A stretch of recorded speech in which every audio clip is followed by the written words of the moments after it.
அஞ்சலி, நம்ம வெளியே போயிட்டு வரவே இவ்வளோ நேரம் ஆயிட்டு. இனிமே எப்போ சமைச்சு நம்ம எப்போ சாப்பிட? பேசாம சாப்பாடு ஆர்டர் பண்ணிருட்டா? வேண்டாம் அருண், ஃப்ரிட்ஜில் சிக்கனும் மீனும் இன்னும் இருக்குது. அதெல்லாம் காலி பண்ணோம். இன்னும் அரை மணி நேரம் வெயிட் பண்ண நான் சமைச்சிருவேன். ஒன்றும் பிரச்சனை இல்லை. அப்படியா? சரி, அப்போ சிக்கனை பிரியாணி பண்ணிடு, மீனை பொரிச்சு வச்சிரு, சரியா? சரி அருண், செஞ்சிடலாம். ம், இப்போவே பசிக்க ஆரம்பிச்சிட்டு அதுவும் பிரியாணின்னு கபகபன்னு பசிக்குதே. ஆனால் பிரியாணி பண்ண ரொம்ப லேட் ஆகுமே. சரி, பேசாமல் நாளைக்கு பிரியாணி பண்ண சொல்லுவோம். இப்போ ஏதாவது சிம்பிளாக செய்ய சொல்லுவோம். பாவம், அவளும் வெளியே போயிட்டு தானே வந்திருக்கா. அஞ்சலி, அஞ்சலி, பிரியாணி பண்ணணும்னா ரொம்ப லேட் ஆகும். பேசாமல் சிம்பிளாக சோறும் பருப்பும் வச்சுறேன். ரொம்ப பசிக்குது. நாளைக்கு வேணால் நம்ம பிரியாணி செஞ்சுக்கலாம்.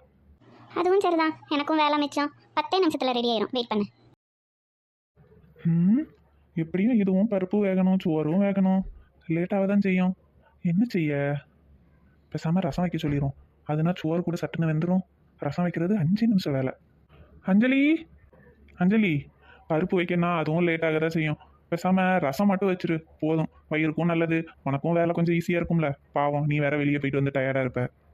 அப்படியா? சரி. ஐயோ, பசி தாங்க முடிய மாட்டேங்குதே. இன்னும் சோறு வேகவும் லேட்டாக தான் செய்யும். என்ன செய்ய?